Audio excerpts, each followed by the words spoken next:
ونستغفره ونعوذ بالله تعالى من شرور أنفسنا ومن سيئات أعمالنا من يهده الله فلا مضل له ومن يضلل فلا هادي له ونشهد أن لا إله إلا الله وحده لا شريك له جل عن الشبيه والمثيل والكفي والنظير ونشهد أن محمدا عبده ورسوله وصفيه وخليله وخيرته من خلقه وأمينه على وحيه أرسله ربه رحمة للعالمين وحجة على الناس أجمعين فهدى الله تعالى به من الضلالة وبصر به من الجهالة وكثر به بعد القلة ولم به بعد الشتات فصلوات الله وسلامه عليه وعلى آله الطيبين وأصحابه الغر الميامين ما اتصلت عين بنذر وواعت أذن بخبر وسلم تسليما كثيرا أما بعد فيا عباد الله أوصيكم بنفسي وإياكم التقوى فإن الله عز وجل قال يا أيها الناس اتقوا ربكم الذي خلقكم من نفس واحدة وخلق منها زوجها وبث منهما رجالا كثيرا ونساء واتقوا الله الذي تساءلون به والأرحام إن الله كان عليكم رقيبا وقال تعالى يا أيها الذين آمنوا اتقوا الله حق تقاته ولا تموتن إلا وأنتم مسلمون وقال تعالى يا أيها الذين آمنوا اتقوا الله وقولوا قولا سديدا يصلح لكم أعمالكم ويغفر لكم ذنوبكم ومن يطع الله ورسوله فقد فاز فوزا عظيما الحمد لله আল্লাহ শুকরিয়া আদায় করি আল্লাহর ঘর মসজিদে জুমার খুতবার শুরুতেই আসতে পেরেছি এজন্য আল্লাহ শুকরিয়া আদায় করি আলহামদুলিল্লাহ রাসূলুল্লাহ সাল্লাল্লাহু আলাইহি ওয়াসাল্লামের প্রতি সালাম পড়ি সাল্লাল্লাহু আলাইহি ওয়াসাল্লাম। আমরা গত জুমায় যে বিষয়ের উপরে আলোচনা করেছি আজকে আমরা ওই বিষয়ের উপরে আলোচনা করব। তো গত জুমায় আমরা আলোচনা করেছিলাম যে একজন মুমিনের হতাশার কোনো জায়গা নাই। একজন মুমিন সবসময় আশাবাদী হয়ে থাকবে আর তার আশা এবং ভরসার সবচেয়ে নির্ভরযোগ্য বিশ্বস্ত জায়গা হচ্ছে কে? আল্লাহ রাব্বুল আলামিন। সে আল্লাহর উপর ভরসা করতে গিয়ে আল্লাহর উপর আশা করতে গিয়ে যত কিছু থেকে বঞ্চিত হোক কোনো বঞ্চিত হওয়া নয়, বরং সেটাই নিয়ে যাবে আসল প্রাপ্তির দিকে। তো এই জন্য মুমিন তার জীবনে যে কোনো কিছু করতে গিয়ে হতাশার কোনো সুযোগ তার নাই, কারণ যেখানে এসে বঞ্চিত হয়েছে সেখানে তার বিনিময় দাঁড়িয়ে যায় এবং সেখান থেকেই তার প্রাপ্তিটা শুরু হয়ে যায়। তো সেজন্য দায়িত্ব হচ্ছে একটা, ঈমানের উপরে আর আমলের উপরে থাকা। বাস এটা যদি নিশ্চিত করতে পারে তাহলে একজন মানুষ মুমিন হিসাবে যা কিছু করতে গিয়ে সে যত কিছু থেকে বঞ্চিত হোক এই সব কিছুর বিনিময় সে আল্লাহর কাছে পাবে। এই জন্য আল্লাহ তাআলা বলেছেন তারজুন মিনাল্লাহ মা লা ইয়ারজুন, তোমরা আল্লাহর কাছে আশা করতে পারো আর অন্যরা পারে, কাফেররা পারে না। আমাদের আশার একটা জায়গা আছে। তো এই বিষয়ের উপরে আমরা আলোচনা করেছিলাম যে কেন আশাবাদী হব, এই বিষয়গুলো দেখানোর চেষ্টা করেছিলাম। এরপরে কোরআন এবং সুন্নাহ আশাবাদী হওয়ার ক্ষেত্রে আমাদেরকে কিভাবে উৎসাহিত করে আর আশাবাদী হয়ে জীবনযাপন করার জন্য যে কোয়ালিটি প্রয়োজন সেই কোয়ালিটির ক্ষেত্রে আমরা বলেছিলাম 6টা বিষয়ের উপর আলোচনা করব। আমরা 3টে বিষয়ের উপর আলোচনা করেছি। একটা হচ্ছে ধৈর্য, আর একটা হচ্ছে যারা ছিলেন না অনুরোধ করব যে আগের আলোচনাটা একটু শুনে নেবেন, তাহলে এটা আপনার জীবন চলতে গিয়ে আপনার আমার জন্য সহায়ক হবে এবং বিভিন্ন প্রতিকূল পরিস্থিতি মোকাবেলা করে আল্লাহর উপর ভরসা করে ঈমানের উপরে আমলের উপরে থাকার জন্য সহযোগিতা হবে। তো সেজন্য বলবো যে যেহেতু এটা একটা ধারাবাহিক আলোচনা, আগের পর্ব আমরা যেগুলো আলোচনা করেছি সেগুলো পুরোপুরি রিপিট করা সম্ভব নয়, এই জন্য বলবো যে অবশ্যই গত জুমার আলোচনাটা একটু শুনে নেবেন। তা আমরা গত জুমায় কোরআন সুন্নাহর দৃষ্টিতে আমরা কিভাবে আশাবাদী হয়ে জীবনযাপন করব সেটা দেখানোর চেষ্টা করেছি। তো সেই জন্যই বলেছিলাম যে ইমানদার হিসাবে কাজ করার ক্ষেত্রে ঈমানের উপরে থাকতে গিয়ে আল্লাহর পথে চলতে গিয়ে আল্লাহর আদেশ অথবা নিষেধ মানতে গিয়ে আমরা যত কিছু থেকে বঞ্চিত হই না কেন, এই বঞ্চিত হওয়া নয়। যদি আমি আমার প্রাপ্য রিজিক থেকে বঞ্চিত হই, অপরাধ হচ্ছে আমার একটা যে আমি আল্লাহর আদেশ অথবা নিষেধ মানতেছি। যদি আমি আমার প্রাপ্য সম্মান থেকে বঞ্চিত হই, অপরাধ যদি হয় যে আল্লাহর আদেশ এবং নিষেধ মানার কারণে, যদি আমি আমার প্রাপ্য অধিকার থেকে বঞ্চিত হই, অপরাধ হচ্ছে আল্লাহর আদেশ মেনেছি অথবা নিষেধ মেনেছি, যদি আমি আমার হায়াত থেকেও বঞ্চিত হই, আমার জীবনটাও যদি চলে যায়, অপরাধ হচ্ছে আমি আল্লাহর আদেশের উপরে ছিলাম অথবা আল্লাহর নিষেধের উপরে ছিলাম, তাহলে এই বঞ্চিত হওয়া নয়, বরং এটা হচ্ছে আসল প্রাপ্তির দিকে যাওয়া। কারণ কোথায় যাবেন? প্রাপ্তির দিকে।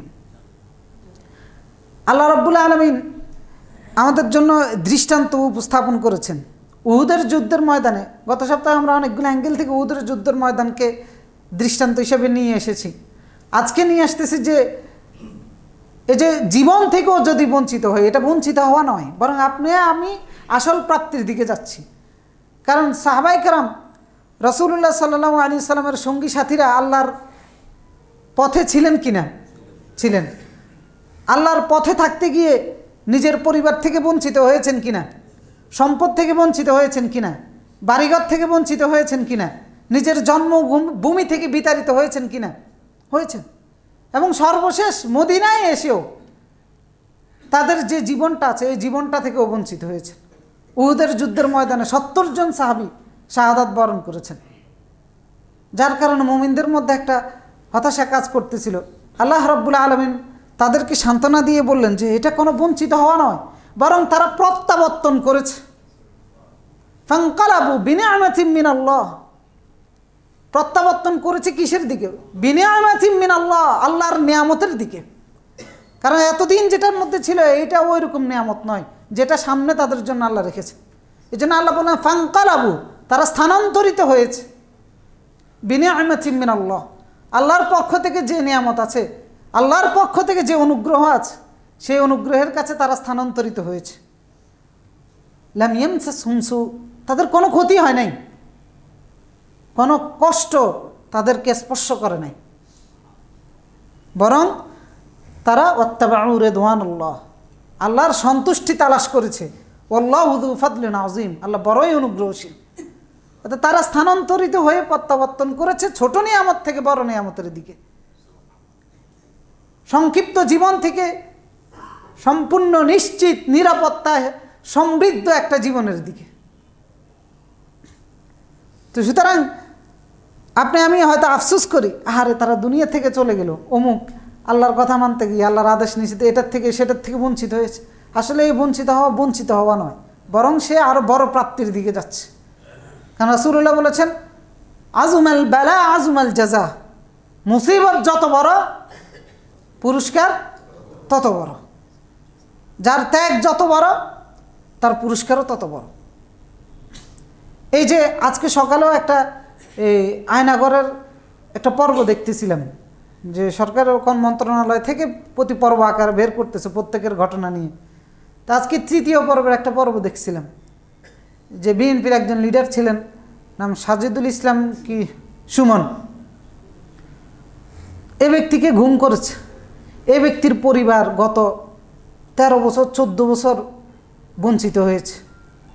13-14 বছর পরিবারের প্রত্যেকটা সদস্য চোখের পানি ঝরিয়েছে, উৎকণ্ঠায় উদ্বিগ্ন হয়ে তাদের জীবনটা কাটিয়েছে, হতাশায় নিমজ্জিত হয়ে জীবনটা কাটিয়েছে।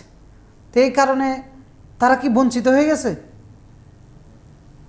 দুনিয়াবী দৃষ্টিকোণ থেকে কিছু বঞ্চিত হয়েছে, কিন্তু আল্লাহ এই বঞ্চিত হওয়া তাদেরকে পুষিয়ে দিবেন আরও বড় কিছু দিয়ে। কিন্তু যারা মনে করেছে যে আমরা তাদেরকে পরাজিত করে তাদেরকে বঞ্চিত করে দিয়েছি, আসলে বঞ্চিত তারাই হয়ে গেছে। এবং সেটার দৃষ্টান্ত আল্লাহ দুনিয়াতে দেখিয়েছেন, আর আখেরাতে তো রয়েছে। এই জন্য আল্লাহ তাআলা বলেছেন আল্লাহ রাস্তায় থাকতে গিয়ে যারা যেভাবেই বঞ্চিত হোক, এরা বঞ্চিত হয় না। মূলত হচ্ছে বিনিআমাতিন মিনাল্লাহ ফানকালাবু বিনিআমাতিন মিনাল্লাহ। উহুদের যুদ্ধের ময়দানের আল্লাহ রাসূলের সাহাবীরা যখন শাহাদাত বরণ করেছেন, অনেকে আফসোস করতেছে। আল্লাহ তাআলা জানিয়ে দিয়ে বললেন যে তোমরা আফসোস করতেছো আর তারা সেলিব্রেশন করতেছে। আল্লাহ তাআলা বলেন ফারিহিন বিমা আতাহুমুল্লাহু মিন ফাদলি, আল্লাহ যে অনুগ্রহ তাদেরকে দিয়েছে, যে ফাদল তাদেরকে দিয়েছে, এটার জন্য তারা ফারিহিন সেলিব্রেশন করতেছে। শুধু কি সেলিব্রেশন, ওয়াস্তাবশিরুন বিল্লাযীনা লাম ইয়ালহাকু বিহিম, এখনও যারা তাদের সাথে মিলিত হয় নাই, তাদের উত্তরসূরি হিসেবে রয়ে গিয়েছে, এদেরকে সুসংবাদ দিচ্ছে। কিসের সুসংবাদ? যে আল্লাহ খাউফুন আলাইহিম ওয়ালা হুম ইয়াহজানুন, হতাশ হয়ে না, দুশ্চিন্তা করো না। যারা চলে গেছে আল্লাহ রাস্তায় জীবন দিয়ে, আমরা ভাবতেছি তারা বঞ্চিত হয়ে গেছে, কিন্তু আল্লাহ বলতেছেন যে না, তারা সেলিব্রেশন করতেছে। ফারিহিনা বিমা আতাহুমুল্লাহ। কিসের সেলিব্রেশন? কারণ তাদের এই ত্যাগের কারণে আল্লাহ যা দিয়েছে এটা নিয়ে তারা এত আনন্দিত যে তারা আনন্দের মধ্যে রয়েছে। এরপরে তাদের পরবর্তীতে জেনারেশন যারা আছে এদের জন্য বলতেছে আল্লাহ খাউফ আলাইহিম ওয়ালা হুম ইয়াহজানুন, ভয় পেও না, হতাশ হয়েও না, দুশ্চিন্তা করো না। ইস্তাবশিরুনা বিনিআমাতিন মিনাল্লাহ, আল্লাহর নিয়ামতের সুসংবাদ নাও। ওয়া আন্নাল্লাহা লা ইউদিউ আজরাল মুমিনিন, ঈমানদার হিসেবে যদি থাকতে পারো তাহলে আল্লাহ তোমাদেরও কোনো বিনিময় নষ্ট করবেন না, প্রতিটা কষ্টের বিনিময় আল্লাহ তোমাদেরকে দিবেন। লা ইউদিউ আজরাল মুমিনিন, আল্লাহ নষ্ট হতে দিবেন না, প্রতিটা বিনিময় আল্লাহ রাব্বুল আলামিন বুঝিয়ে দিবে। সুতরাং বলতে আমরা বুঝাচ্ছি যে একজন মুমিন হিসাবে আমি যে কোনো কর্মের ক্ষেত্রে আল্লাহর আদেশ এবং নিষেধের উপরে থাকতে গিয়ে আমি বঞ্চিত হতে পারি, কিন্তু সেজন্য আমার হতাশার কোনো সুযোগ নেই, বরং আমাকে আশাবাদী হতে হবে যে আল্লাহ আমাকে আরও ভালো কিছু দিবেন, আল্লাহ আমাকে পুষিয়ে দিবেন। কিভাবে পুষিয়ে দিবেন? সেজন্য হচ্ছে এই দৃষ্টান্তগুলো। দেখেন যে মিশরের প্রেসিডেন্ট ছিল ফেরাউন। ফেরাউন তার স্ত্রী আসিয়া রাদিয়াল্লাহু তাআলা আনহাকে ফেরাউনের রাজপ্রাসাদ থেকে বঞ্চিত করেছে, আর তাকে আল্লাহ রাব্বুল আলামিন জান্নাতের রাজপ্রাসাদ দিয়ে দিয়েছেন। কারণ তিনি ফেরাউনের অত্যাচারে জর্জরিত হয়ে হতাশ না হয়ে আল্লাহর দ্বীনের উপর অবিচল ছিলেন আর আল্লাহর কাছে দোয়া করেছেন। এত পছন্দ আল্লাহর হয়েছে যে আল্লাহ রাব্বুল আলামিন কোরআনে এটা নোট করে নিয়েছেন। নোট করে নিয়ে বললেন, রাসূলুল্লাহকে বললেন যে সূরা তাহরিমের মধ্যে 11 নম্বর আয়াতে যে ইয ক্বালাত রাব্বি ইবনি লি দারাবাল্লাহু মাসালান লিল্লাযীনা আমানু ইমরাআতা ফিরআউন, যারা ঈমানদার আছে এদের কাছে দৃষ্টান্ত হিসেবে আপনি উল্লেখ করুন ফেরাউনের স্ত্রীর কথা। যারা ঈমানদার তাদের কাছে উল্লেখ করুন দৃষ্টান্ত, নমুনা হিসাবে। সেটা হচ্ছে কি, ইয ক্বালাত রাব্বি ইবনি লি ইনদাকা বাইতান ফিল জান্নাহ, যখন তিনি দোয়া করেছিলেন আল্লাহর কাছে যে আমার রব, আপনি জান্নাতে আমার জন্য একটা বাড়ি তৈরি করেন। কারণ ফেরাউন এই দুনিয়ার তার স্ত্রী হওয়া সত্ত্বেও তার এই রাজপ্রাসাদ থেকে আমাকে বঞ্চিত করেছে। আল্লাহ দোয়া কবুল করেছেন কিনা? ওয়ানাজ্জিনি মিন ফিরআউন ওয়া আমালিহি ওয়ানাজ্জিনি মিনাল কওমিজ জালিমিন, ফেরাউনের অত্যাচার থেকে, জুলুম থেকে আমাকে মুক্তি দেন। মুক্তি দিয়েছেন কিনা? দিয়েছেন।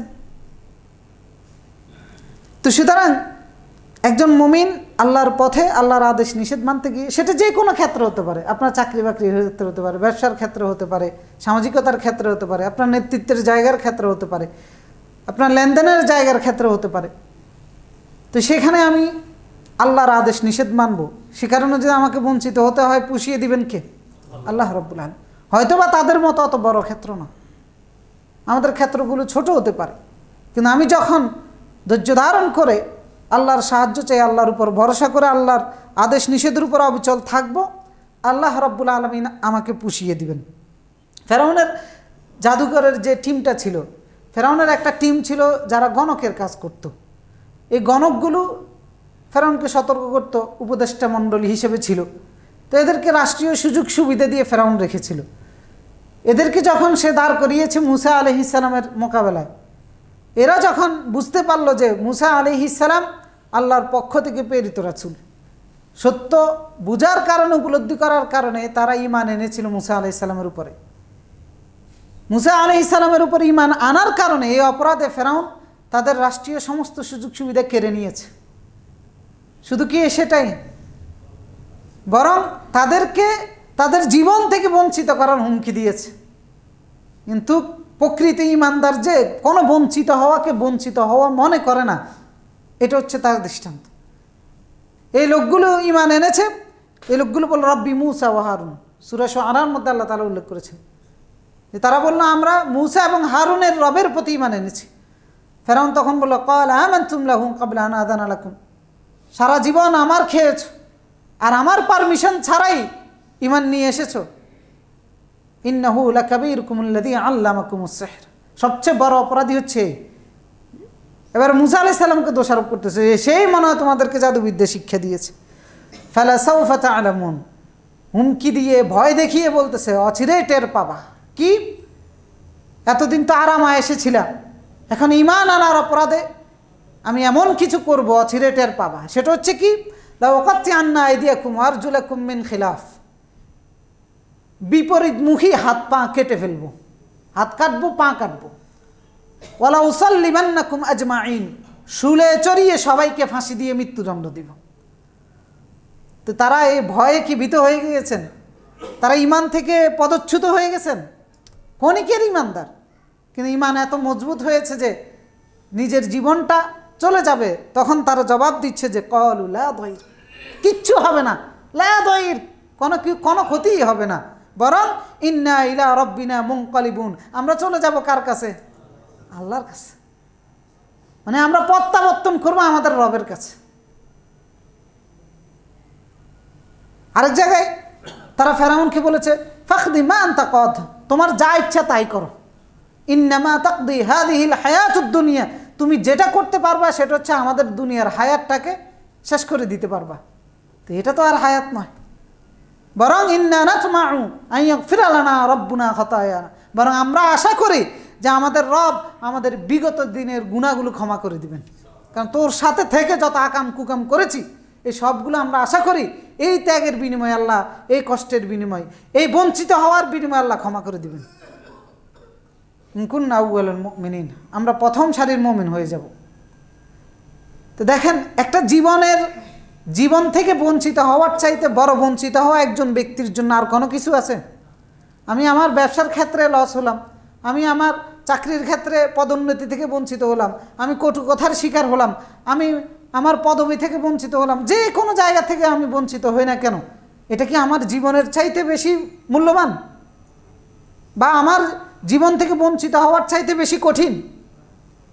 আমরা তো আমাদের জীবন হারাচ্ছি না, আমরা শুধু আল্লাহর পথে আল্লাহর আদেশ নিষেধ মানতে গিয়ে হয়তো শারীরিক কষ্ট হবে, না হয় মানসিক কষ্ট হবে। এতটুকু কষ্ট আমরা আল্লাহর জন্য মেনে নিতে প্রস্তুত নই, তো কিসের বিনিময়ে আল্লাহ আমাকে সেই জান্নাত দিবেন? তা আমি এতটুকু কষ্ট আমি উপভোগ করব, এতটুকু কষ্ট আমি মেনে নিব, হতাশ আমি হব না, কার আশায়? আল্লাহর আশায়। এই জন্য আল্লাহ বলেছেন ওয়াতারজুনা মিনাল্লাহ মা লা ইয়ারজুন। সাহাবায়ে কেরামকে বাড়িঘর সব কিছু থেকে বঞ্চিত করা হয়েছে, আল্লাহ রাব্বুল আলামিন সব কিছুর খবর রেখেছেন। তারা বাড়ি থেকে বঞ্চিত হয়ে, সন্তান থেকে বঞ্চিত হয়ে আল্লাহর কাছে দোয়া করেছেন। আল্লাহ দোয়া কবুল করেছেন কিনা? করেছেন। আল্লাহ তাআলা জবাব দিয়েছেন তাদের দোয়ায়, বলেছেন ফাস্তাজাবা লাহুম রাব্বুহুম, আল্লাহ তাআলা বলেছেন তাদের রব তাদের ডাকে সাড়া দিয়েছে। দিনের পর দিন, বছরের পর বছর তাদের উপর অত্যাচার, জুলুম, নির্যাতন হয়েছে, চোখের পানি ফেলে দিয়ে আল্লাহর কাছে দোয়া করেছেন। আল্লাহ বললেন যে ফাস্তাজাবা লাহুম রাব্বুহুম, তাদের রব তাদের দোয়াগুলো কবুল করেছে, তাদের দোয়ায় সাড়া দিয়েছে। এবং আল্লাহ ওয়াদা করেছে ইন্নী লা উদিউ আমালা আমিলিন মিনকুম মিন যাকারিন আও উনসা, ঈমানদার নারী হতে পারে, পুরুষ হতে পারে, যে যত আমল করেছে প্রত্যেকটা আমলের বিনিময়ে সে পাবে, আল্লাহ নষ্ট করবেন না। আল্লাহ তাআলা পরে বললেন বা'দুকুম মিন বা'দ ফাল্লাযীনা হাজারু, যারা হিজরত করতে বাধ্য হয়েছে, ওয়া উখরিজু মিন দিয়ারিহিম, অন্যায়ভাবে যাদেরকে বাড়িঘর ছাড়া করে দেওয়া হয়েছে, ওয়া উযু ফি সাবিলি, বাড়িঘর ছাড়া করা হয় নাই, হয়তো বাড়িতে রেখে নির্যাতন করা হয়েছে, ওয়া কাতালু, হত্যা করে ফেলা হয়েছে, ওয়া কুতিলু, অথবা লড়াই করে হত্যা তারা করেছেন। আল্লাহ বলেছেন লাউকাফিরান্না আনহুম সাইয়্যাতিহিম, এই যে কষ্টের বিনিময়ে আমি তাদের গুনাহগুলো মাফ করে দিব। ওয়ালাউদখিলান্নাহুম জান্নাত তাজরি মিন তাহতিহাল আনহার, ঝর্ণা দ্বারা বিশিষ্ট জান্নাতের মধ্যে আমি তাদেরকে প্রবেশ করিয়ে দিব। সাওয়াবাম মিন ইনদিল্লাহ, কার পক্ষ থেকে বিনিময় হিসেবে? এই যে ফিলিস্তিনের বর্তমান পরিস্থিতি দেখে আমরা অনেকেই হতাশ।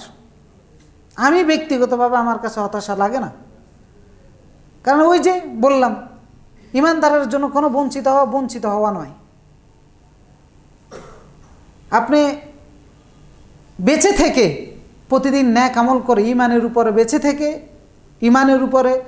বেঁচে থেকে আমল করে করে আমি জান্নাতের দিকে যাচ্ছি, হয়তো বা পায়ে হেঁটে হেঁটে, উদাহরণস্বরূপ যদি বলি। আর যারা ইমানের উপরে আমলের উপরে থাকতে গিয়ে জীবন দিয়ে দিয়েছে, তারা হয়তো বুলেটের বেগে জান্নাতের দিকে যাচ্ছে। পার্থক্য হচ্ছে এটা। তো সুতরাং তারা বঞ্চিত হয় নাই। গত সপ্তাহে মনে একজন ভাই আমাকে এসে বলতেছিলেন, আল্লাহ তো সবার রিজিকের দায়িত্ব নিয়েছে, তো তাহলে ফিলিস্তিনের ভাইদের রিজিকের দায়িত্ব আল্লাহ নেয় না? হ্যাঁ নিয়েছে। তাদের জন্য রিজিক এতটুকু বরাদ্দ ছিল, হয়তোবা 1 দিনের নিঃশ্বাস, হয়তোবা 2 দিনের নিঃশ্বাস, হয়তোবা 1 বছর, হয়তোবা 2 বছর। কিন্তু ঈমান আর আমল নিয়ে দুনিয়া থেকে যেতে পেরেছে, তার মানে এটাই সফলতা। তারা ঈমান আর আমল নিয়ে বেঁচে থাকলে সেটার মধ্যে যেমন সফলতা আছে, ঈমান আর আমল নিয়ে দুনিয়া থেকে একটা নিঃশ্বাস ফেলে যদি চলে যেতে পারেন, সেটার মধ্যেও সফলতা আছে। কারণ মৃত্যুটা হচ্ছে একটা পর্দা, এই পর্দাটা ভেদ করে আপনি ওই পারে চলে যাওয়া। তো যারা দ্রুত চলে যাচ্ছে, হয়তোবা তাদেরকে উদাহরণ দিতে পারে, বুলেটের মতো ঢুকে যাচ্ছে ওই পারে, আর হয়তোবা আমরা হেঁটে হেঁটে ধীরে ধীরে যাচ্ছি। তো পথটা কঠিন কাদের জন্য? আমাদের জন্য কঠিন, আমাদের জন্য কঠিন। যারা জীবন দিয়ে প্রমাণ দিয়ে দিচ্ছে যে আমি আল্লাহর পথেই থাকবো, আল্লাহর পথ থেকে বিচ্যুত হব না, তাদের জন্য পথটা জান্নাতে যাওয়া অনেক সহজ, কারণ তারা অনেক দ্রুত বেগে যাচ্ছে। তো কথাগুলো বলার উদ্দেশ্যটা কি? উদ্দেশ্যটা হচ্ছে যে আমরা আমাদের জীবন নিয়ে হতাশ হয়ে যাই। বিশেষ করে আমরা ইসলামের উপরে, ইসলামী জীবন ব্যবস্থার উপরে, ইসলামী রীতিনীতিগুলোর উপরে, ইসলামী লাইফস্টাইলের উপরে থাকতে গিয়ে অনেকে হতাশ হয়ে যায়। মনে করে যে এই লাইফ স্টাইল, এই জীবন ব্যবস্থা আমাকে শান্তি দেয় না, এই জীবন ব্যবস্থা আমাকে অনেক কিছু থেকে বঞ্চিত করে দেয়, আমার অনেক আরাম আয়েশ কেড়ে নেয়। না, একটা বিন্দুও কেড়ে নিচ্ছে না, বরং আপনাকে এই জীবন ব্যবস্থা জান্নাতের দিকে নিয়ে যাচ্ছে। কিন্তু সেটা যদি আমি আর আপনি ধরে রাখতে পারি, আমি হয়তোবা সততার কারণে আমি আমার কোনো পদ থেকে বঞ্চিত হচ্ছি, অথবা আমি আমার কোনো জায়গায় পদোন্নয়ন থেকে বঞ্চিত হচ্ছি, এই বঞ্চিত হওয়াটা কি ফিলিস্তিনের একজন ভাইয়ের জীবন দেওয়ার মতো সমান? বরং আমারটা অনেক সহজ, নগণ্য, তুচ্ছ। আমরা অনেকেই হয়তোবা মিথ্যা না বলার কারণে, সত্য বলার কারণে, ঘোষ না দেওয়ার কারণে, চালাকি না করার কারণে, চাটুকারিতা তেলবাজি না করার কারণে চাকরি থেকে বঞ্চিত হতে পারি। কিন্তু এই বঞ্চিত হওয়াটা কি সাহাবায়ে কেরামের মতো বঞ্চিত হওয়ার মতো? অতি নগণ্য আমারটা, কিন্তু আমরা এতটুকু হতেও প্রস্তুত নয়। সেজন্যই কথাগুলো বলা, যে আমি আল্লাহর আদেশ নিষেধ মানতে গিয়ে একবারে ক্ষুদ্র থেকে বৃহৎ জীবন দেওয়া পর্যন্ত যত কিছু থেকে বঞ্চিত হই, প্রতিটা বিনিময় আল্লাহ আমাকে বুঝিয়ে দিবেন। এমনকি সূরা তাওবার মধ্যে আল্লাহ তাআলা বলেছেন, একটা কদমও যখন আমি ফেলবো, ওই কদম ফেলার কারণেও যদি কোনো কষ্ট হয়, একটা মুহূর্ত যদি তৃষ্ণার কষ্টও আমরা পাই, সেই কষ্টটার বিনিময়েও আল্লাহ রাব্বুল আলামিন দিবে। কারণ আল্লাহ তাআলা আমাদেরকে জানিয়ে দিয়েছেন, ওয়াতারজুনা মিনাল্লাহ মা লা ইয়ারজুন। আমরা কার কাছে আশা রাখতে পারি? আল্লাহর কাছে আমরা আশা করতে পারি, যে আশা করার জায়গা অন্যদের নাই, কোনো কাফেরের নাই। তো সুতরাং আশাবাদী হওয়া, একজন মুমিন দিন মানতে গিয়ে, দিনের বিধান মানতে গিয়ে, দিনের কোনো হুকুম আহকাম মানতে গিয়ে যে কষ্টই পাই না কেন, সেটার বিনিময়ে আমার আল্লাহর কাছে জমা থাকবে। এই জন্য মুমিনদের দায়িত্ব হচ্ছে তারজুনা মিনাল্লাহ, আল্লাহর কাছে আশা করা, কোনো ক্ষেত্রেই যেন তারা হতাশ না হয়ে যায়। কুল লা ইউসিবানা ইল্লা মা কাতাবাল্লাহু লানা, বরং আল্লাহ রাসূলকে বলে দিয়েছেন, বলে দাও যে যত মুসিবত আমাদের উপরে আসে সেটা নির্ধারণ কে করেছেন? ওয়া আলাল্লাহি ফালিয়াতাওয়াক্কালিল মুমিনুন, মুমিনদের উচিত হচ্ছে আল্লাহর উপর ভরসা করা। মুমিনরা যেহেতু আল্লাহকে অভিভাবক বানিয়ে নিয়েছে, হাসবুনাল্লাহ ওয়া নি'মাল ওয়াকিল, নি'মাল মাওলা ওয়া নি'মান নাসির। মুমিনদের অভিভাবক কে? আল্লাহ রাব্বুল আলামিন। আল্লাহু ওয়ালিয়্যুল মুত্তাকিন, আল্লাহু ওয়ালিয়্যুল মুমিনিন। আল্লাহ তাআলা বলেছেন মুমিনদের ওলি, অভিভাবক কে? আল্লাহ। আলা ইন্না আউলিয়া আল্লাহ লা খাউফুন আলাইহিম ওয়া লা হুম ইয়াহজানুন। আল্লাহর ওলি যারা, প্রতিটা মুমিন আল্লাহর ওলি। আমরা নির্দিষ্ট করে দিয়েছি অমুক তমুক আল্লাহর ওলি না, প্রত্যেকটা ঈমানদার আল্লাহর ওলি। আল্লাহ তাআলা বলেন, আলা ইন্না আউলিয়া আল্লাহ লা খাউফুন আলাইহিম ওয়া লা হুম ইয়াহজানুন। আল্লাহর ওলি যারা আছে, এদের ভয়ের কোনো কারণ নাই, হতাশার কোনো কারণ নাই। লাহুমুল বুশরা, তাদের জন্য সুসংবাদ রয়েছে। আল্লাযীনা আমানু ওয়া কানু ইয়াত্তাকুন, যতজন ঈমান এনেছে, যতজন তাকওয়ার পথ অবলম্বন করেছিল, এরা প্রত্যেকেই মুমিন। সুতরাং আমাদের দায়িত্ব হচ্ছে আমাদের ঈমান ঠিক রাখা, আর আল্লাহর রাস্তা থেকে বিচ্যুত না হওয়া, কিন্তু আল্লাহর প্রতি ঈমান এনে আল্লাহর রাস্তায় থাকতে গিয়ে যত কিছু থেকে বঞ্চিত হই আল্লাহ সেগুলো আমাদের কাছে পুষিয়ে দিবেন। আল্লাহ সেটা ভরসার জায়গা, যেহেতু আল্লাহ রাব্বুল আলামিন আমাদের সেই উপযুক্ত বিনিময়ে আল্লাহ রাব্বুল আলামিন আমাদেরকে দান করবেন। তো সুতরাং আমরা কখনোই হতাশ হব না, আমরা বরং আশাবাদী হয়ে জীবনযাপন করব। তো আশাবাদী হয়ে জীবনযাপন করার ক্ষেত্রে আমরা গত সপ্তাহে বলেছিলাম যে ধৈর্যশীল হওয়া, ধৈর্য ধারণ করার মাধ্যমে আল্লাহর কাছে আশা করা, আল্লাহর উপর ভরসা করার মাধ্যমে আল্লাহর কাছে আশা করা। এবং আল্লাহ অসংখ্য জায়গায় প্রতিটা কর্মের বিনিময়ে ঘোষণা করেছেন, এটা করলে এটা দিবেন, এটা করলে এটা দিবেন, এটা করলে এটা দিবেন। এই যে ওয়াদাগুলো, প্রতিশ্রুতিগুলি আল্লাহ তাআলা আমাদেরকে দিয়েছেন, এইগুলো প্র্যাকটিক্যাল বিশ্বাস করা, এগুলো কথার কথা হিসাবে না মেনে বরং প্র্যাকটিক্যালভাবে নিজের কর্মক্ষেত্রে হাকিকাতান এই কথাগুলো বিশ্বাস করেছি কর্মের মাধ্যমে প্রমাণ দেওয়া, এভাবে আল্লাহর প্রতিশ্রুতির উপরে ভরসা রাখা। 4 নাম্বার আমরা যেটা আজকে আলোচনা করব সেটা হচ্ছে যে এই যে আশাবাদী হয়ে জীবনযাপন করার জন্য, সেটা হচ্ছে যে আল্লাহর সাহায্য আল্লাহর সাহায্য প্রাপ্তির উপর ভরসা করা। আল্লাহ আমাদেরকে সাহায্য করবেন ওয়াদা করেছেন কিনা? ওয়াদা করেছেন। সুতরাং আমি আমার পথ চলতে গিয়ে আমি আল্লাহর নীতির উপরে থাকব। সেই ক্ষেত্রে কোনো কিছু থেকে যদি দেখি আসন্ন বিপদ আছে, তো সেই ক্ষেত্রে আমি আশা করব আল্লাহ আমাকে সাহায্য করবেন। সুতরাং মানে আল্লাহর সাহায্যের উপর ভরসা করে জীবনটা চালানো। এক হচ্ছে ধৈর্য ধারণ, 2 হচ্ছে আল্লাহর উপর ভরসা, 3 হচ্ছে আল্লাহর প্রতিশ্রুতিগুলোকে দৃঢ়ভাবে বিশ্বাস করে সেগুলোকে বিশ্বাস করা, 4 হচ্ছে আল্লাহর সাহায্যের উপর ভরসা করা, আল্লাহ আমাকে সাহায্য করবেন। অর্থাৎ আল্লাহর সাহায্য পাওয়ার আশায় আল্লাহর রাস্তা থেকে বিচ্যুত না হওয়া, কোনোভাবে হতাশ না হওয়া, বরং আশাবাদী হওয়া যে আল্লাহ রাব্বুল আলামিন সাহায্য করবেন। যেহেতু আল্লাহ ওয়াদা করেছেন আলা ইন্না নাসরুল্লাহি করিব, আল্লাহর সাহায্য অতি নিকটে। ওয়ালাকাদ নাসারাকুমুল্লাহ ফি মাওয়াতিনা কাসীরা, অসংখ্য অজস্র জায়গায় আল্লাহ তাআলা বলতেছেন তিনি তোমাদেরকে সাহায্য করেছেন কি না? করেছেন। এরকম অসংখ্য অজস্র দৃষ্টান্ত রয়েছে। যেন আল্লাহ সাহায্য করবেন এই ভরসা রেখে আশাবাদী হয়ে আল্লাহর নীতির উপরে থাকা। অনেকে অধৈর্য হয়ে যায়। উদাহরণস্বরূপ যদি আমরা বলতে যাই, যেমন সারা বিশ্বে মুসলমানরা নির্যাতিত কিনা? নির্যাতিত। রাজনৈতিকভাবে মুসলমানরা পরাজিত কিনা? পরাজিত। তো অনেক মুসলমান, অনেক ভাইয়েরা আবেগে এই জিনিসটা মেনে নিতে পারে না। মেনে না নেওয়ার কারণে দেখা যায় যে শরীয়ত লঙ্ঘন করে ফেলে, সহ্য হচ্ছে না, আর হতাশা থেকে শরীয়ত লঙ্ঘন করে ফেলে। এই যে বুঝাচ্ছি যে হতাশ না হওয়া, বরং আশাবাদী হওয়া যে আল্লাহর সাহায্য আসবেই, আমি শরীয়ত লঙ্ঘন করব না। এটা উদাহরণ দিয়ে এক ক্ষেত্রে বোঝাচ্ছি, আপনার অন্যান্য ক্ষেত্রেও হতে পারে যে আমি কোনো অবস্থায় শরীয়তের উপরেই থাকব। হ্যাঁ, আল্লাহর সাহায্যের জন্য আশাবাদী হয়ে থাকব, কারণ আল্লাহ ওয়াদা করেছেন আল্লাহ সাহায্য করবেন। ওয়াকানা হাক্কান আলাইনা নাসরুল মুমিনিন, আল্লাহ বলতেছে আমার উপর দায়িত্ব, আমার ওয়াজিব হচ্ছে ইমানদারদেরকে সাহায্য করা। তা আমি ইমানদার হয়ে কীভাবে হতাশ হয়ে যায় যে আল্লাহর সাহায্য আসবে না, আমি নিজেই করতে যাব। দেখা যায় যে হতাশ থেকে অনেকে আত্মঘাতী বোমা মারে। আবার অনেক জায়গায় দেখা যায় যে যেটা নিজের দায়িত্ব না, ওই দায়িত্বটাও নিজের কাঁধের উপরে নিয়ে নেয়। আছে কি না? এরকম আছে।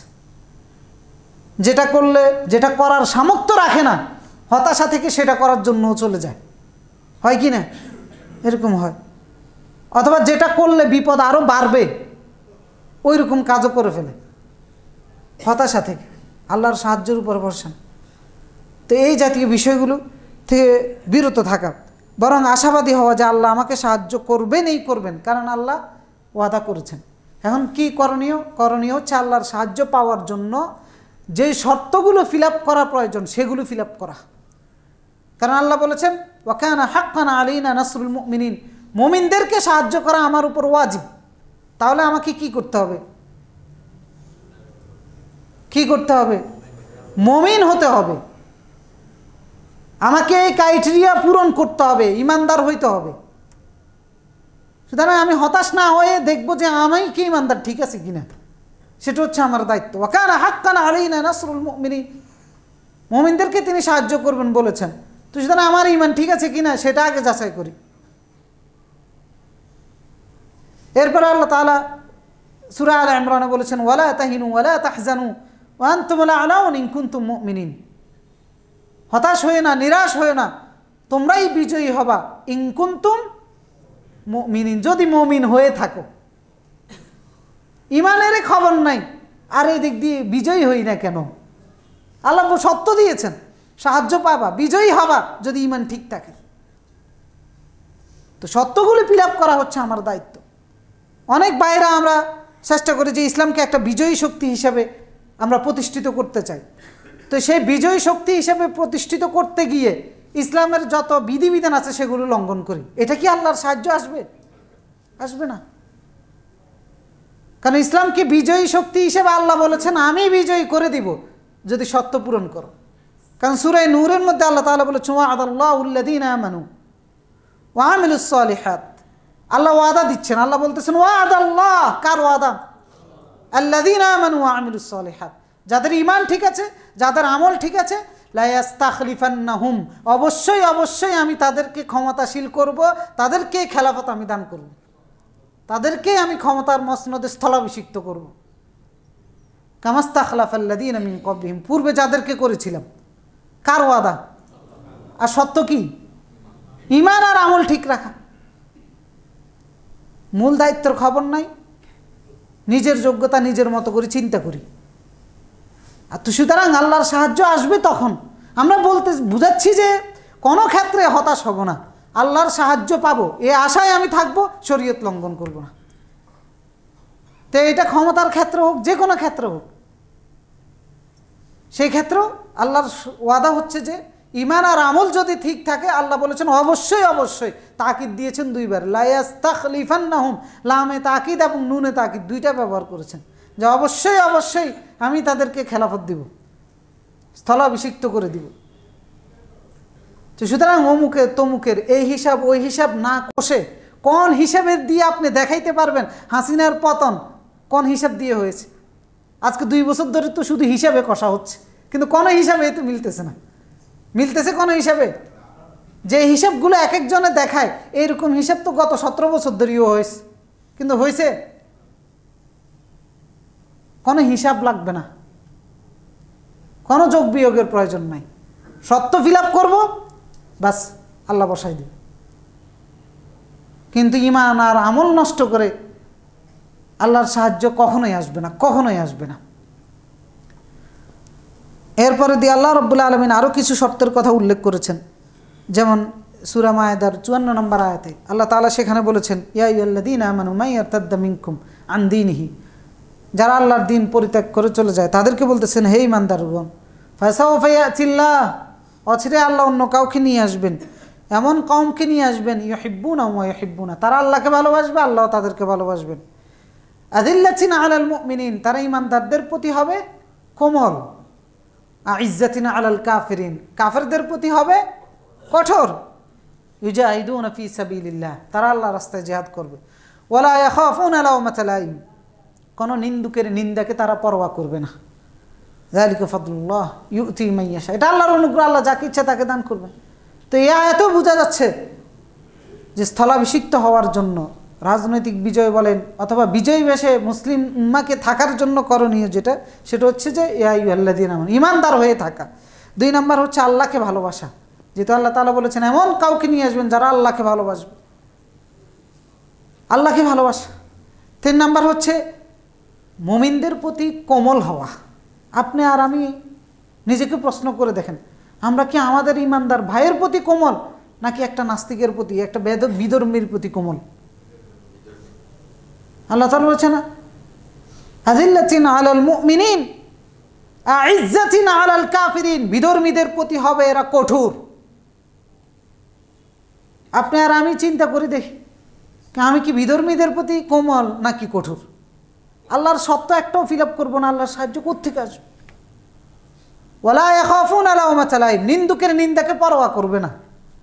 আমরা কি সেই নীতির উপরে আছি?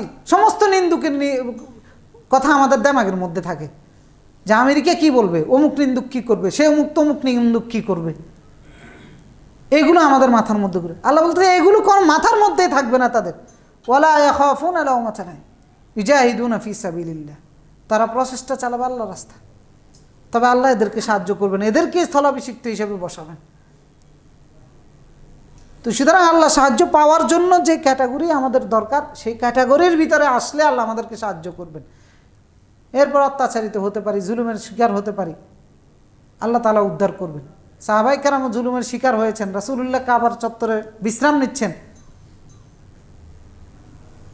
রাসূলুল্লাহ খাব্বাব ইবনে আরত রাদিয়াল্লাহু তাআলা আনহু রাসূলুল্লাহর কাছে এসে আল্লাহ রাসূলের কাছে বললেন অত্যাচার জুলুম নির্যাতনের কারণে, যে আলা তাস্তানসুরু লানা আল্লাহ তাদউ লানা, ইয়া রাসূলুল্লাহ আপনি কি আমাদের জন্য সাহায্য প্রার্থনা করবেন না, আমাদের জন্য আল্লাহর কাছে দোয়া করবেন না? রাসূলুল্লাহ সাল্লাল্লাহু আলাইহি ওয়াসাল্লাম হতাশ হয়ে গিয়েছিলেন। রাসূল সাল্লাল্লাহু আলাইহি ওয়াসাল্লাম তাদেরকে পূর্ববর্তীদের দৃষ্টান্ত শোনালেন, বললেন যে কদ কানা মান ক্বাবলাকুম, তোমাদের পূর্বে যারা ছিল, ইউখাযুর রাজুল ফায়ুহফারু লাহু, ঈমান আনার কারণে তাদেরকে ধরে নিয়ে আসা হতো, একটা গর্ত খোঁড়া হতো ফিল আরদ, জমিনের মধ্যে, ফায়ুজআলু ফিহা ফায়ুজাউ বিল মিনশার, ওই গর্তের মধ্যে তাকে পুঁতে ফেলা হতো, অদ্য পর্যন্ত গেঁথে দেওয়া হতো গর্তের মধ্যে। এরপরে ফায়ুজাউ বিল মিনশার, করাত নিয়ে আসা হতো, ফায়ুদাউ আলা রাসিহি, তার মাথার উপরে করাত রাখা হতো, ফায়ুজআলু নিসফাইন, করাত দিয়ে জীবন্ত মানুষটাকে ছিঁড়ে ফেলা হতো, দ্বিখণ্ড করে ফেলা হতো। অপরাধ হচ্ছে ঈমানের উপরে আছে, আল্লাহর আদেশ নিষেধের উপর আছে, আল্লাহর উপর বিশ্বাসী হয়ে আছে। রাসূলুল্লাহ বললেন যে এরকম কঠিন পরিস্থিতিতেও হতাশ হয়ে ঈমান ছেড়ে দেয় নাই, এরকম কঠিন পরিস্থিতিতেও আপোষ করে নাই। রাসূলুল্লাহ বললেন যে আবার অন্যদের ক্ষেত্রে কী হতো, লোহার চিরুনি এনে জীবন্ত মানুষটাকে লোহার চিরুনি দিয়ে মাংসগুলো এভাবে ছিঁড়ে ছিঁড়ে খুঁড়ে ফেলা হতো। এরপরে সূরা বাকারার 214 নম্বর আয়াত নাকি 214 নম্বর আয়াত নাজিল করেন, যে আম হাসিবতুম আন তাদখুলুল জান্নাহ ওয়ালাম্মা ইয়াতিকুম মাসালুল লাযীনা খালাউ মিন ক্বাবলিকুম, তোমরা কি মনে করেছো এমনিই জান্নাতে চলে যাবা, পূর্ববর্তীদের দৃষ্টান্ত তোমাদের মধ্যে তৈরি হবে না? মাসাতহুমুল বাসা ওয়াদ-দাররা ওয়াজুলজিলু হাত্তা ইয়াকুলার রাসূল ওয়াল্লাযীনা আমানু মাআহু মাতা নাসরুল্লাহ, এত কষ্ট এত নির্যাতনের মুখোমুখি তারা হয়েছিল যে ভূমিকম্প হয়ে গিয়েছিল, তাদেরকে প্রকম্পিত করে তুলেছিল। রাসূল এবং তৎকালীন ঈমানদাররা এই কথা বলতে বাধ্য হয়েছেন, মাতা নাসরুল্লাহ, আল্লাহর সাহায্য কখন আসবে, আলা ইন্না নাসরুল্লাহি করিব, আল্লাহ জবাব দিলেন যে আল্লাহর সাহায্য অতি নিকট। তো সুতরাং আল্লাহর সাহায্য পাওয়ার জন্য যে ক্রাইটেরিয়া অর্জন করার দরকার, ঈমানের যে স্তরে পৌঁছার দরকার, সেই ঈমানের স্তরে পৌঁছতে হবে। নিজের ঈমান এবং নিজের আমল ঠিক রেখে নিজের হতাশা মুক্ত হয়ে আল্লাহর কাছে আশাবাদী হয়ে, যখন আমি ঈমান আর আমলের উপরে থেকে আল্লাহর কাছে সাহায্য পাবো চাইবো, তখন আল্লাহ সাহায্য করবেন কি না? করবেন। সুতরাং আমি আমার এই যে আমরা হীনমন্যতায় ভুগি মুসলিম হিসেবে, ঈমানদার হিসেবে, হীনমন্যতায় ভোগার কোনো সুযোগ নেই, বরং আশাবাদী হওয়া, আল্লাহ আমাদেরকে সাহায্য করবেন। সে উপযুক্ত সময় আল্লাহ ঠিক করে রেখেছেন। আমার দায়িত্ব হচ্ছে যে ঈমানের উপরে থাকা, আমার দায়িত্ব হচ্ছে আমলের উপরে থাকা। আর দুইটা বিষয়, যে আশাবাদী হয়ে থাকার জন্য আর একটা বড় হাতিয়ার হচ্ছে, সেটা হচ্ছে যে দোয়া। এটা অনেক বড় হাতিয়ার, আল্লাহর কাছে দোয়া করা। যে কোনো হতাশা, যে কোনো দুশ্চিন্তা দোয়ার মাধ্যমে আল্লাহ সমাধান করে দিতে পারেন কিনা, যে কোনো সমস্যা আল্লাহ উদ্ধার করতে পারেন কিনা, অসুস্থ আছি দোয়ার মাধ্যমে আল্লাহ শেফাদান করতে পারেন কিনা, সম্পদের অভাবের মধ্যে আছি দোয়ার মাধ্যমে আল্লাহ সম্পদ ব্যবস্থা করে দিতে পারেন কিনা, পারেন। এই জন্য দোয়াটা অনেক বড় হাতিয়ার, কারণ পূর্ববর্তী নবীদের দৃষ্টান্তগুলো কোরআনে রয়েছে, যারা দোয়ার মাধ্যমে তাদের হতাশা দূর করেছেন, তাদের আশা পূরণ হয়েছে, অসম্ভব কি সম্ভব করেছেন দোয়ার মাধ্যমে। যেমন জাকারিয়া আলাইহিস সালাম বৃদ্ধ বয়সে, একটা মানুষের বয়স যখন 80 হয়, তখন তার হাড়ের রসও থাকে না, সন্তান কোত্থেকে হবে, কিন্তু হতাশ হন নাই। তিনি বলেছেন আমি হতাশ নই। সূরা মারইয়ামের মধ্যে আল্লাহ তাআলা উল্লেখ করেছেন যে জাকারিয়া আলাইহিস সালাম যখন আল্লাহর কাছে দোয়া করেছেন, যে হুনালিকা দাআ জাকারিয়া রাব্বা ক্বালা রাব্বি হাবলি মিন লাদুনকা যুররিয়াতান তাইয়্যিবা ইন্নাকা সামিউদ দুআ, যে আমার রব আপনি আমাকে নেক বংশধর দান করুন, আপনি শুনেন, দোয়া শুনেন, প্রার্থনাকারীর প্রার্থনা শুনেন। আল্লাহ তাআলা মারিয়ামের মধ্যে বলেছেন ইদনাদা রাব্বাহু নিদান খাফিয়া, গোপনে, কারণ বৃদ্ধ মানুষ, এখন শারীরিক শক্তি নাই, আবার স্ত্রী এই দিক দিয়ে বন্ধা, মানে কোনো ধরনের সম্ভাবনাই নাই, কিন্তু হতাশ হয়েছেন, সম্ভাবনার কোনো ধারে নেই, কিন্তু গোপনে গোপনে আল্লাহর কাছে বলতেছেন ইদনাদা রাব্বাহু নিদান খাফিয়া, গোপনে গোপনে তার রবকে ডেকে ডেকে বলতেছেন রব্বি ইন্নি ওয়াহানাল আযমু মিন্নি, আমার হাড়ের রস শুকিয়ে গিয়েছে, ওয়াস্তাআলা রাসু শাইবা, আমার চুলগুলো সাদা হয়ে গিয়েছে, ওয়ালাম আকুম বিদুআইকা রাব্বি শাকিয়া, হে আমার রব, আমি আপনার কাছে দোয়া করে কখনো ব্যর্থ হইনি, মানে আমার আশা আছে যে দোয়া করলে আমি সফল হব। ফাবাশশারনাহু বিগুলামিন ইসমুহু ইয়াহইয়া, আল্লাহ তাআলা বললেন যে তার দোয়ায় সাড়া দিয়েছি, একটা ছেলে সন্তানের সুসংবাদ দিয়েছি যার নাম হচ্ছে ইয়াহইয়া। বললেন যে আমার স্ত্রী বন্ধা, এগুলো উল্লেখ করেছেন তিনি, কিন্তু আল্লাহ দোয়া কবুল করে বৃদ্ধ বয়সে সন্তানের সুসংবাদ দিলেন যাকে। ঠিক অনুরূপভাবে ইব্রাহিম আলাইহিস সালামের ক্ষেত্রেও একই ঘটনা ঘটছে। ইব্রাহিম আলাইহিস সালামেরও বিশ্বাস হচ্ছিল না, ফেরেশতা যখন এসে বলতেছিল ক্বালু লা তাওজাল ইন্না নুবাশশিরুকা বিগুলামিন আলিম ক্বালা আবাশশারতুমুনি আলা মাসানিয়াল কিবার ফাবিমা তুবাশশিরুন, ইব্রাহিম আলাইহিস সালাম কীভাবে সুসংবাদ দিচ্ছে, আমি তো বুড়ো হয়ে গেছি, ফাবিমা তুবাশশিরুন। ফেরেশতারা বলল ক্বালা ওয়া মান ইয়াকনাতু মির রাহমাতি রাব্বিহি, ফেরেশতারা বলল যে আপনি হতাশ হইন না।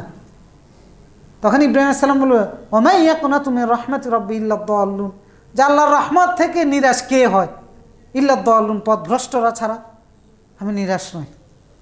কিন্তু কৌতূহলবশত বললেন আর কি, যে বুড়া হয়ে গেছি কেমনে ছেলে হবে, কিন্তু তিনি নিরাশ হন নাই। আল্লাহ পূরণ করেছেন কি না? পূরণ করেছেন। আমি অসুস্থ আছি, আল্লাহ বলেছেন ওয়াইদা মারিদতু ফাহুয়া ইয়াশফি, সুস্থতা দান করতে পারে কে? সুতরাং আমি হতাশ না হয়ে আল্লাহর কাছে দোয়া করি। আইয়ুব আলাইহিস সালাম অসুস্থ ছিলেন, আল্লাহর কাছে দোয়া করেছেন রব্বি আন্নী মাসানিয়াদ দুর ওয়া আনতা আরহামুর রাহিমিন। আল্লাহ দয়া করেছেন কি না? করেছেন। তো সুতরাং দোয়া অনেক বড় একটা হাতিয়ার, যে হাতিয়ার দ্বারা আমি সমস্ত হতাশাকে দূর করে আমি আশাবাদী হতে পারি, আমার চাহিদা পূরণ হবে, আমার প্রাপ্তি আমি পেয়ে যাব, আমার আশা পূরণ হবে, আমার অভাব দূর হবে, আমার বিপদ কেটে যাবে। সেটা হচ্ছে দোয়ার মাধ্যমে হতে পারে। দোয়া দিয়ে আমি, কারণ রাসূলুল্লাহ সাল্লাল্লাহু আল্লাহর কাছে সব কিছু আছে কি না, কোনো অভাব আছে? যে যা দোয়া করবে আল্লাহ যদি সবারই সব কিছু দিয়ে দেয়, কমে যাবে আল্লাহ? কমবে না। আল্লাহ রাসূল বলেছেন যে সাগরের মধ্যে সুই একটা রাখলেন, মা নাকাসা যালিকা মিম্মা ইনদিল্লাহ কামা ইয়ানকুসুল মিখয়াত ইযা উদখিলাল বাহর, যে সাগরের মধ্যে সুই রাখলে সাগরের পানি যতটুকু কমে, সবার সব চাহিদা, জিন ইনসান সবার চাহিদা এক করে, এক ময়দান একত্রিত করে সবাই চাহিদা পূরণ করে দিলে আল্লাহর কাছে এতটুকুও কমবে না।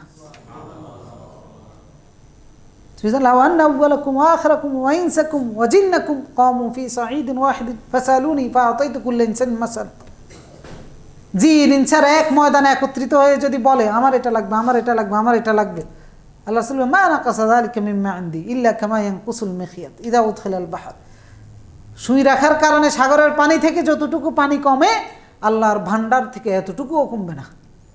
তো সুতরাং দোয়া আছে আমাদের কাছে, আমরা সেটাকেও কাজে লাগাতে পারি নিজেদের হতাশা দূর করার জন্য। সর্বশেষ যেটা বলবো সেটা হচ্ছে যে আল্লাহর দয়া এবং অনুগ্রহ, ক্ষমা আমাদের দরকার আছে কিনা, এটার মাধ্যমে আমরা আমাদের দুশ্চিন্তা, আমাদের হতাশাগুলো দূর করতে পারি, আল্লাহর অনুগ্রহের আশা করতে পারি। তা আল্লাহ অনুগ্রহ করেন যে বিষয়গুলোকে ভিত্তি করে সেইগুলোর সাথে নিজকে সম্পৃক্ত করতে পারি, যেগুলোর মাধ্যমে আল্লাহ রাব্বুল আলামিন আমাদের প্রতি অনুগ্রহ করেন। অনেক সময় দেখা যায় যে ভুল হয়েছে, আল্লাহর কাছে ক্ষমা চাইলে আল্লাহ ক্ষমা করে দিবেন কিনা? ক্ষমা করে দিবেন। আত্মীয় স্বজনের সাথে রাগারাগি হয়েছে, আমি যদি তাকে ক্ষমা করে দিই আল্লাহ আমাকে ক্ষমা করে দিবেন কিনা? ক্ষমা করে দিবেন। এই যে আল্লাহর দয়াগুলো আছে, অনুগ্রহগুলো আছে, এইগুলোকে স্মরণ করা, আল্লাহর কাছে আল্লাহ ক্ষমা করে দিবেন এই আশাটা আল্লাহর কাছে রাখা, কারণ ক্ষমা করার মালিক কে? আল্লাহ রাব্বুল আলামিন। এই যে ফেরাউনের যে জাদুঘরগুলো, ফেরাউন তাদেরকে মৃত্যুর ভয় দেখিয়েছে, মেরে ফেলবো, এই করবো সেই করবো, তারা বলেছে ইন্না নাতমাউ রাব্বুনা আন ইয়াগফির লানা, আমরা আশা করি যে আমাদের রব আমাদেরকে ক্ষমা করে দিবেন, আমাদের এটাই প্রাপ্তি। তো সুতরাং আমাদের ক্ষমার জায়গাও আছে, ভুল করেছি কোনো সমস্যা নেই, হতাশ হওয়ার কোনো সুযোগ নেই, বরং আশাবাদী হওয়া যে আল্লাহ আমাকে ক্ষমা করে দিবেন। কিন্তু ওই আশাবাদী হয়ে আবার পাপ করা না, এটা নয়, বরং আশাবাদী হয়ে চুরি ছেড়ে দেওয়া, আশাবাদী হয়ে আকাম কুকাম যা আসে সব ছেড়ে দেওয়া, যত অন্যায়ের সাথে সম্পৃক্ত হয়েছি সব কিছু ছেড়ে দেওয়া, যে আমার বিগত দিনের ক্ষমা অপরাধগুলো মার্জনা করে দিবেন কে? কুল ইয়া ইবাদিয়াল্লাযীনা আসরাফু আলা আনফুসিহিম লা তাকনাতু মির রাহমাতিল্লাহ ইন্নাল্লাহা ইয়াগফিরুয যুনুবা জামিআ। সমস্ত অপরাধ ক্ষমা করে দিতে পারেন কে? আল্লাহ রাব্বুল আলামিন। সুতরাং একজন মুমিন কোনো অ্যাঙ্গেল থেকে হতাশ হওয়ার কিছু নেই, যে কোনো থেকে বঞ্চিত হতে পারি, বঞ্চিত হওয়ারও কোনো সুযোগ নাই, বরং সব কিছুর মধ্যে আমার প্রাপ্তি রয়েছে। সেই প্রাপ্তিটার জন্য আমাকে ধৈর্য ধারণ করতে হবে, আল্লাহর উপর ভরসা করতে হবে, আল্লাহর প্রতিশ্রুতিগুলো বিশ্বাস করতে হবে, আল্লাহর সাহায্য কামনা করতে হবে, আল্লাহর কাছে দোয়া করতে হবে, আর আল্লাহর কাছে ক্ষমা এবং দয়ার জন্য প্রার্থনা করতে হবে। এই বিষয়গুলো বুঝে আমরা যেন আমাদের জীবন এবং কর্ম সাজাতে পারি, আল্লাহ তাআলা আমাদেরকে সেই তৌফিক দান করুন। আকুলু কওলি হাযা ওয়াস্তাগফিরুল্লাহাল আযীম লি ওয়া লাকুম ফাস্তাগফিরুহু ইয়াগফির লাকুম ইন্নাহু হুয়াল গফুরুর রহিম। আলহামদুলিল্লাহি আলা ইহসানি ওয়া শুকরু লাহু আলা তৌফীকিহি ওয়া ইমতিনানি ওয়া আশহাদু আল লা ইলাহা ইল্লাল্লাহ ওয়াহদাহু লা শারীকা লাহু তা'যীমান লিশানি ওয়া আশহাদু আন্না মুহাম্মাদান আবদুহু ওয়া রাসূলুহু দাঈ ইলা রিদওয়ানি সাল্লাল্লাহু ওয়া সাল্লামা আলাইহি ওয়া আলা আলিহি ওয়া সাহবিহি ওয়া মান সারা আলা নাহজি ওয়াস্তান্না বিসুন্নতিহি ইলা ইয়াউমিদ্দিন। সম্মানিত মুসল্লিয়ানে কেরাম, একটু দান বাক্সগুলো চালিয়ে দিন। আমরা আলোচনা করতেছিলাম যে একজন মুমিন আশাবাদী হয়ে জীবনযাপন করবে। আমি চাকরিজীবী হতে পারি, আমার চাকরির ক্ষেত্রে যত প্রাপ্তির দরকার সেক্ষেত্রে আমি কোনো ধরনের অনিয়ম করব না, সেক্ষেত্রে আমার প্রাপ্তিগুলো আল্লাহ মিটিয়ে দিতে পারেন কিনা। আমি দুর্নীতি করব না, মিথ্যা বলবো না, আমি তেলবাজি চাটুকারি এগুলো কোনো কিছুই করব না, বরং আমার যেটা প্রয়োজন আল্লাহ তাআলা বলেছেন, ওয়াদা করেছেন, মাইয়াত্তাকিল্লাহ ইয়াজআল লাহু মাখরাজা। আল্লাহকে ভয় করলে আল্লাহ কোনো না কোনো একটা পথ উন্মুক্ত করে দিবেন। আমার সম্পদের প্রয়োজন, সেই সম্পদের মালিককে, ওয়ালিল্লাহি মিরাসুস সামাওয়াতি ওয়াল আরদ, আসমান এবং জমিনের সমস্ত সম্পদের মালিক, মিরাস কার হাতে? সুতরাং আমাকে আল্লাহ সেটা দিয়ে দিতে পারেন। আমার কোনো ধরনের অনিয়মের আশ্রয় নেওয়ার দরকার নেই। আমি অসুস্থ আছি, সুস্থতার মালিক আল্লাহ। আমার সম্মানের প্রয়োজন, ইন্নাল ইজ্জাতা লিল্লাহি জামিআ, সমস্ত ইজ্জতের মালিককে আল্লাহ। আমার ক্ষমতার প্রয়োজন, কুলিল্লাহুম্মা মালিকাল মুলক তুতিল মুলকা, কোনটা নাই আল্লাহর কাছে। সুতরাং কোনো কিছু আমি আমার নিজের জ্ঞান বুদ্ধি দিয়ে চাওয়ার প্রয়োজন নাই, আমি আল্লাহর আদেশ এবং নিষেধের ভিত্তিতে তালাশ করব, তবে সেটার সন্ধান আল্লাহ তাআলা আমাদেরকে দিয়ে দিতে পারেন। যেহেতু আল্লাহ তাআলা বলেছেন এইভাবে যদি থাকতে পারি, আল্লাহ বলেছেন আলাইসাল্লাহু বিকাফিন আবদাহু, আমার বান্দার জন্য আমি যথেষ্ট। আল্লাহ কি তার বান্দার জন্য যথেষ্ট নয়? যথেষ্ট আল্লাহ আমাদের জন্য। সুতরাং আমরা আমাদের সেই আশার জায়গাটাকে ধরব ভালোভাবে, ওই জায়গাটা থেকে আমরা আমাদের চাহিদা আদায় করে নেব। মিথ্যার কাছে নয়, ধোকার কাছে নয়, প্রতারণার কাছে নয়, ক্ষমতার অপব্যবহারের কাছে নয়, বরং আমার আসল জায়গা হচ্ছেন আমার রব। সেই জায়গাটাকে শক্তভাবে যদি ধরে, তাহলে কোনো হতাশাই আমাকে গ্রাস করতে পারবে না, কোনো দুশ্চিন্তাই আমাকে হতাশ করে দিতে পারবে না। আমার দুনিয়ার পথ চলা সহজ হবে এবং আমার আখিরাতও সহজ হয়ে যাবে। আমার জাহান্নাম থেকেও বাঁচতে পারবো, আমার জান্নাতও নিশ্চিত হয়ে যাবে। আল্লাহ তাআলা এই বিষয়গুলো বুঝে আমাদেরকে আমল করার তৌফিক দান করুন, আমাদের ঈমানটাকে তৈরি করার তৌফিক দান করুন, আমাদের চরিত্র কর্মগুলোকে সাজানোর তৌফিক দান করুন। আমরা এখানে যারা উপস্থিত হয়েছি আমাদের সকলকে আল্লাহ রাব্বুল আলামিন বিগত দিনের গুনাহগুলো ক্ষমা করে দেন।